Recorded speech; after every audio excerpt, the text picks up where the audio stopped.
오늘은 우리가 이제 마가복음의 진도를 잠깐 멈추고요. 사사기를 좀 다루려고 합니다.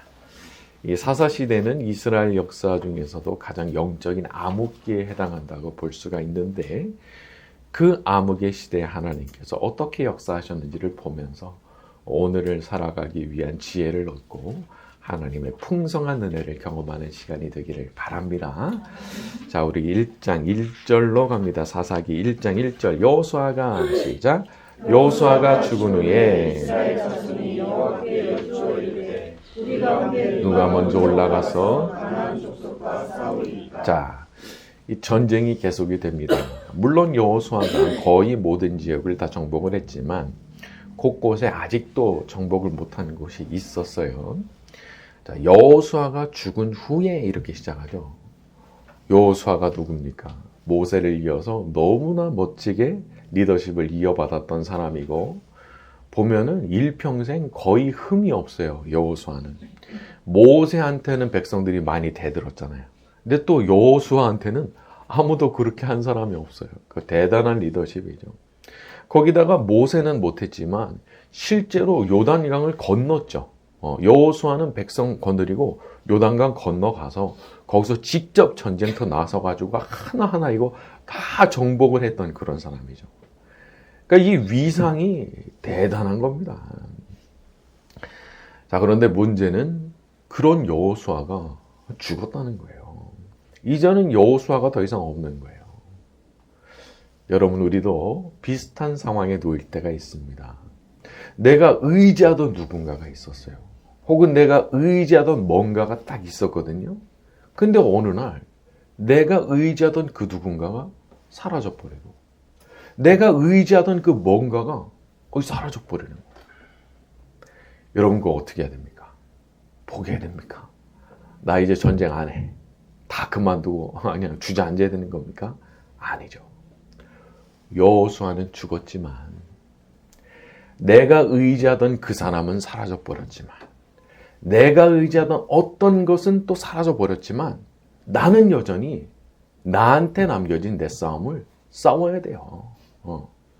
내가 하나님 의지하고 나한테 남겨진 내 전쟁, 내가 치러야 되는 거예요. 사실 여호수아 같은 사람이 지금 내 옆에 있다면 얼마나 위안이 되겠어요, 심리적으로. 하지만 우리가 항상 기억해야 되는 것은, 물론 여호수아가 위대하긴 했지만 그렇다고 여호수아가 곧 하나님이신 건 아니거든요. 여호수아가 대단한 인물이었던 건 맞지만 여호수아가 그렇게 위대한 인물일 수 있었던 이유가 뭐냐? 뒤에 하나님 계셨거든요. 전능하신 하나님께서 당신의 일을 행하시는데 여호수아를 딱 붙잡아서 쓰셨기 때문에 여호수아가 그런 능력을 발휘하게 됐던 거지, 여호수아라는 사람 자체가 대단해서는 아니었다는 거예요. 그렇기 때문에 우리가 생각을 달려야 됩니다. 내가 의지했던 그 사람 떠올리면서, 혹은 내가 의지했던 어떤 그것을 떠올리면서, 이제 그 사람이 없다, 이제는 그게 없다, 이렇게 아쉬워할 게 아니고 생각 딱 돌려서 우리 하나님을 바라보기로 마음을 딱 먹어야 되는 거예요. 그래서 과거 여호수아를 통해서 이끄셨던 우리 하나님, 여호수아를 통해서 우리에게 승리를 주셨던 그 하나님이 지금도 살아계시다는 것을 믿고, 다시 한번 내가 하나님 믿고 내가 다시 한번 시작한다, 그런 마음을 가져야 되는 거죠. 여호수아는 죽었어도 우리 하나님께서는 여전히 살아계시다는 사실을 믿고, 우리를 여전히 돌보고 계시다는 사실을 믿고 살아가는 저와 여러분이 되기를 바랍니다. 자, 우리 2절로 갑니다. 여호와께서 시작. 여호와께서 이르시되 주옵노라 하시니라. 자, 1절에 보게 되면은 여호와께 여쭈었다 이렇게 돼 있는데, 하나님께서 이제 답변을 주신 거예요. 학자들은 아마도 이것을 묻는 방식이 우림과 둠밈을 사용한 방식이었을 거다 생각을 합니다. 이 우림과 둠밈이라고 하는 것은 대제사장의 흉패 안에 들어있던 돌이거든요. 그래서 이걸 일종의 제비뽑기 같이 그런 방식으로 사용을 해서 이제 그 예언을 받는 이제 그런 도구로 사용을 했던 거라고 추측을 합니다. 이전에는 여호수아가 있었어요. 그래서 여호수아를 통해서 하나님의 뜻을 전달받을 수가 있었죠. 근데 이제 그 사람이 없는 거예요. 그러니까 우림과 둠밈을 사용하는 방식으로 갈 수밖에 없는 거죠. 이제는 다른 방법이 없으니까. 여러분 아쉽지만 그래도 하나님께서 남겨두신 다른 방식이 있어요. 꼭 옛날에 그 방식이어야 된다고 생각하지 마세요. 그거 어떻게 보면 자기 고집이에요. 뭔가 아쉬운 상태지만 그 아쉬운 상태로 이 시기를 지나가게 하신다고 하면 그것도 내가 잘 받아들여야 되는 거예요. 언제나 하나님께서 준비해 두신 차선책이 있습니다. 물론 내가 보기에는 이전 것만 못해요. 별로 마음에 들지 않을 수도 있어요. 하지만 그게 하나님께서 이 새로운 시대에 내가 지나가야 되는 이 시기에 나한테 남겨주신 차선책이라고 그러면은 그거 괜찮은 거예요. 나 그거 쓸 수 있어야 되는 거예요. 여러분 그거 효과 없었습니까? 아니잖아요. 우림과 둠밈이 여호수아만큼 그렇게 또렷하게 뭐를 이렇게 주진 않지만 이 우림과 둠밈을 통해서도 하나님의 뜻을 받을 수가 있었거든요. 그러니까 우리가 이제는 없는 누군가를 그리워하고 이제는 없는 무언가를 내가 없다고 아쉬워하는 게 아니라 하나님께서 나한테 남겨주신 그 차선책을 내가 잘 붙들고 내가 가야 되겠다 생각을 해야 되는 거예요. 자, 그리고 이제 여기 보게 되면은 누가 제일 먼저 올라가야 되느냐라는 질문에 대해서 누가 싸움의 선봉에 서야 됩니까? 라는 질문에 대해서 하나님께서 답을 주시는데 유다라는 답이 딱 나옵니다. 답이 너무 선명한 거예요. 하나님께서 가지고 계신 뜻이 너무 선명한 거예요. 여러분 그렇기 때문에 내가 결정하면 안 되는 겁니다. 내가 하고 싶다고 해서 해도 안 되고 내가 하기 싫다고 안 해버려도 안 되는 거예요. 혹시 유다 지파 가운데 어떤 사람들은 싫어했을 수도 있습니다. 왜 위험하게 우리가 제일 먼저 나가야 되느냐 싫어했을 사람이 있겠죠. 또 반대로 어떤 지파 가운데는 아니 우리가 제일 먼저 나가야지 이거 가오가 빠진다 그러나 이거 우리가 제일 먼저 나가야지 무슨 소리야 그런 생각을 했던 사람도 있을 수 있겠죠. 그런데 이런 일에 있어서 나의 취향, 나의 생각, 나의 기호라고 하는 것은 전혀 고려사항이 아닌 거예요. 그냥 하라 말씀하시면 그냥 하는 거예요. 하기 싫어도 그냥 하는 거예요. 하나님의 뜻이 선명하게 나타나는 그 순간 나는 딴 거 보지 않아요. 그냥 하는 거예요. 왜냐하면 승패라고 하는 거는 하나님께 달려있거든요. 하나님께서 이 전쟁을 어떻게 보시느냐 그리고 이 전쟁에 참여하는 나를 어떻게 보시느냐에 따라서 달라지는 거기 때문에 하나님께서 하라 하시면은 나는 내 기호, 내 취향 따지지 않아요. 그냥 하는 거예요. 그런 마음을 갖고 가야 되는 거예요. 그러니까 여러분 우리가 기도할 때도 하나님의 뜻을 구합니다. 우리가 그런 기도 많이 하잖아요. 그러면은요 항상 어떻게 가져가야 되냐면 백지를 가져가는 거예요. 백지를. 내가 요거를 주시면은 요렇게 생각하고 저거를 주시면 저렇게 생각하고 그런 밑그림이 싹 없어야 돼요. 아예 없어야 돼요. 그냥 나는 어떤 생각만 가지고 가느냐. 응답 주시면 나는 그냥 합니다. 내가 판단 안 합니다. 그런 생각 가지고 가셔야 되는 거예요. 응? 왕이 말씀하시는데 종이 무슨 자기 생각을 얘기를 내 생각에는 내 판단에는 그런 거 감히 말하면 안 되는 거예요. 그렇기 때문에 하나님께서 하라 하시는 뜻이 명확하게 딱 나타나는 그 순간 나는 그냥 냅다 해야 되겠다. 그런 마음을 딱 먹고 그렇게 기도를 하는 거예요. 이 자세가 굉장히 중요한 거예요. 아예 처음에 기도할 때부터 자세 자체가 나는 내 생각 없어요. 그냥 말씀 주시는 대로 난 그냥 할 거니까 그런 마음을 갖고 가야 되는 거죠. 그 여기에 따라서 이게 기도의 응답이 많이 달라집니다. 왜냐하면 하나님께서 이 숨은 마음을 보시거든요. 숨은 마음. 그렇기 때문에 내가 볼 때 유리할 것 같다, 좋을 것 같다라고 생각하는 밑그림을 가지고 달려들면은 응답이 잘 안 오는 경우가 더 많아요. 그러니까 아예 그냥 아무것도 없는 채로 그냥 가져가는 거예요. 그냥 말씀하시면 나 그냥 그대로 할 거니까 가르쳐 달라고. 그렇게 나가야 되는 거죠. 자, 우리가 그렇게 순종의 일념으로 나갈 때 하나님께서 우리에게도 반드시 응답 주시고 승리를 내려주실 줄로 믿습니다. 자, 우리 3절로 넘어갑니다. 유다가 시작.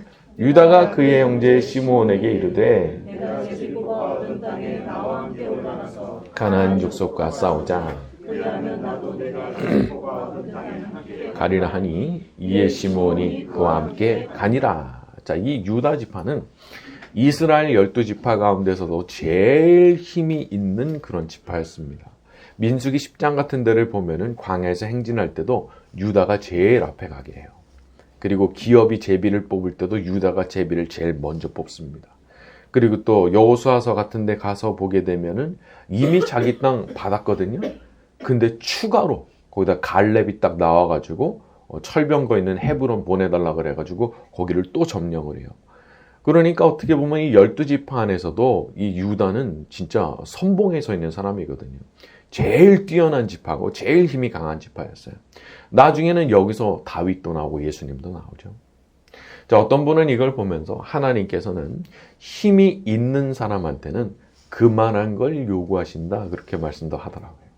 높은 위상을 가진 사람, 힘을 가진 사람에게는 하나님께서 그에 어울리는 헌신을 요구하신다는 거예요. 위급한 일 닥쳤어요? 네가 가라는 거예요. 다급한 일이 생겼어요? 네가 가라는 거예요. 왜? 하나님께서 너 그렇게 만들어 주셨잖아. 하나님께서 너한테 힘을 주셨잖아. 그럼 네가 해야지. 그러니까 세상에서 하는 말로 이제 노블레스 오블리주, 이제 그게 딱 그런 거예요. 고귀한 신분에는 책임이 따른다. 고귀한 신분에는 의무가 있다. 그런 얘기잖아요. 그러니까 하나님도 그런 걸 요구하신다는 거예요. 내가 너 그렇게 만들어준 거 이유 있는 거야. 에스더도 똑같죠. 에스더가 망설였잖아요. 처음에 모르드게의 요청을 받고 망설였잖아요. 왕한테 얘기 좀 해달라. 나 왕한테 부름 못 받아서 못 간 지가 한 달 지났다. 근데 모르드게가 뭐라고 말하죠? 네가 왕비된 거 이때를 위함인지 누가 알겠냐. 그 말을 듣고 에스더가 그걸 받아들이죠. 그리고 3일 동안 금식하고 왕한테 나갑니다. 이런 걸 요구하시는 거예요. 하나님께서 우리에게 뭔가를 주시고 힘있게 하셨을 때는 이런 순간을 위해서라고 볼 수가 있는죠. 모두가 겁나는 상황이에요. 새로 전쟁을 시작해야 되니까. 그것도 여호수아도 없이 시작을 해야 되니까. 그때 하나님께서 가라하시잖아요. 유다, 네가 제일 먼저 나가야 돼. 말씀하시잖아요. 여러분, 이거 어떻게 보면 영광인 거예요. 아무한테나 그런 자리를 주시지 않아요. 힘있게 하신 사람, 위상을 높여주신 사람, 그 사람한테 하나님께서 하게 하시는 거거든요. 그러니까 만약에 나한테 그런 일이 딱 주어진다고 하면은 나는 어떻게 생각해야 돼요? 나는 영광이라고 생각해야 돼요. 하나님께서 나를 그렇게 생각해 주셨구나. 영광이다 생각하고 기꺼이 그 짐을 딱 받아들이기로 하고 그냥 나가는 거예요. 진짜 멋있는 모습을 보여줘야 되는 거예요. 자, 그런데 그런 유다가 형제 시므온에게 제안을 합니다. 나와 함께 가자. 그러면 나도 너와 함께 가겠다. 어떤 분들은 이 부분을 보면서 좀 부정적으로 보시는 분들도 계시더라고요. 왜 도움을 요청하느냐? 혼자 해야지. 근데 꼭 그런 것 같지는 않아요. 왜냐하면 이 부분의 방점이 어디 있느냐? 나와 함께 올라가서 싸우면 나도 너희가 올라갈 때 나도 같이 간다. 그 말을 해주거든요. 시므온 지파 사실 미미한 지파입니다. 어쩌면 아무도 주목하지 않는 지파예요. 하지만 시므온이 나갈 때 유다가 같이 나가주면은 이거는 시므온 지파 입장에서는 너무 좋은 거거든요. 제일 센 지파가 나랑 같이 가준다는데 얼마나 좋아요. 저는 이 부분을 보면서 어떻게 보면은 이 유다 지파가 리더십을 발휘하는구나 그런 생각이 들었어요. 제일 약한 지파예요. 내가 혼자 해도 뭐 할 수 있어요. 하지만 다 같이 가자 그러는 거예요. 나 도와달라고 그러는 거예요. 그리고 너 이번에 나랑 같이 가잖아. 내가 너 도와줄 거야. 너 갈 때 나 같이 갈 거야. 시므온 지파 입장에서는 너무 좋은 거예요. 제일 센 지파하고 같이 가고 나중에 내가 싸울 때 도와준다 하니까 얼마나 좋아요. 근데 진짜 리더십이라고 하는 건 이런 거더라고요. 진짜 멋있고 힘 있는 사람은 내 잘났다고 막 떠드는 사람이 아니에요. 혼자 해도 충분해요. 그렇지만 제일 약한 사람한테 도와달라고 그러는 거예요. 스스럼 없이 도와달라고 그러는 거예요. 그리고 딱 하는 말이 내가 도와줄 거야. 내가 너 어려울 때 같이 가줄 거야. 야, 멋지잖아요. 자, 이런 유다와 같은 리더십을 가지고 살아가는 저와 여러분이 되기를 바랍니다. 자, 우리 4절부터 7절까지 쭉 갑니다. 유다가 시작. 유다가 올라가매 여호와께서 가나안 족속과 브리스 족속을 그들의 손에 넘겨주시니 그들이 베색에서 만 명을 죽이고 또 베색에서 아도니 베색을 만나 그와 싸워서 가나안 족속과 브리스 족속을 죽이니 아도니 베색이 도망하는지라 그를 쫓아가서 잡아 그의 엄지손가락과 엄지발가락을 자르매 아도니 베색이 이르되 옛적에 70명의 왕들이 그들의 엄지손가락과 발가락이 잘리고 내 상 아래에서 먹을 것을 줬더니 하나님이 내가 행한 대로 내게 갚으심이로다 하니라. 무리가 그를 끌고 예루살렘에 이르렀더니 그가 거기서 죽었더라. 유다와 시므온이 협력을 해서 선봉으로 치고 나가고 베색에서 크게 승리를 거둡니다. 근데 거기서 아도니 베색이라는 사람을 잡아서 형벌을 내리는데 이 아도니라고 하는 건 주인이란 뜻이거든요. 그 사람한테 형벌을 내리는데 그 사람이 했던 그 방식 그대로 해줍니다. 7절에 70명의 왕들이 엄지손가락, 엄지발가락 잘리고 내 상 아래서 먹을 것을 줍더니 하나님이 내가 행한 대로 내게 갚으심이로다. 생각해보면은 얼마나 잔인하고 악한 왕입니까? 거칠 게 없어요. 70명의 왕을 굴복시켰으면 이거는 뭐 거의 뭐 전설 아니에요? 전설? 이 70이라고 하는 숫자를 상징적인 숫자를 보는 분들도 있지만 아무튼 뭐 싸우면 무조건 이기는 거예요, 이 사람은. 자, 그러다 보니까 마음이 하늘 끝까지 높아져서 어떤 짓을 하냐? 아주 잔인한 짓을 하는데 어떻게 해야 막 손가락 막 발가락 막 이런 짓을 하고 내 상 안에서 먹을 거 줄게 했다 했죠? 개처럼 기어다니라 이거예요. 이런 짓을 하던 인간이었다는 거죠. 자, 그런데 결국 자기 입으로 무슨 고백을 하게 됩니까? 하나님이 내가 행한 대로 내게 갚으심이로다. 이렇게 되는 거죠. 여러분, 우리는 갚으시는 하나님 믿는 겁니다. 하나님께서 갚아주시는 거예요. 그렇게 악하고 그렇게 잔인하게 살았습니까? 이제 하나님 앞에 큰일 난 거예요. 혹시 이 땅에서는 뭐 잘 먹고 잘 살다가 잘 죽었다 그렇게 볼지 모르죠. 죽는 그 순간 어디로 갈 것 같아요? 그 즉시 그냥 아래로 내려가는 거예요. 우리는 갚으시는 걸 믿는 거예요. 그렇기 때문에 어떤 사람들 때문에 너무 마음 상해하지 마세요. 악하게 사는데 저렇게 왜 잘 되느냐? 아이고, 그런 거 신경 쓰지 마세요. 하나님께서 알아서 다 갚아주실 것이고, 그리고 이 세상에서는 설령 현세에서는 뭐가 없다고 하더라도 내세로 들어가는 순간 그냥 바닥으로 내려가는 거기 때문에 그런 거 걱정할 필요가 없는 거예요. 그리고 또 한편으로는 의인에게도 갚음이 있는 거죠. 반대로 참고 선을 행한 사람 하나님께서 갚아주시는 거죠. 그러니까 사도 바울이 노년에 딱 죽기 이제 얼마 앞두고서는 이제 재판장께서 내게 내려주실 의의 면류관이 나를 기다리고 있다. 딱 그걸 보면서 어떤 예언 같은 그런 말을 딱 하죠. 이미 보고 있는 거예요. 자기한테 주실 상을. 그리고 또 뭐 내 세상만 있는 건 아니죠. 현세도 그런 거 받은 사람들 많죠. 요셉 같은 사람. 또 다윗 같은 사람, 다니엘 같은 사람, 모르드게 같은 사람들 현세에도 하나님께서 갚아주시는 복을 받게 된 거예요. 주님을 위해서 참고 수고하고 헌신하는 우리를 위해서도 우리 하나님께서 많은 것으로 우리에게 갚아주실 줄로 믿습니다. 네, 오늘 말씀 여기까지 하고 우리 찬양 같이 합니다. 드립니다.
손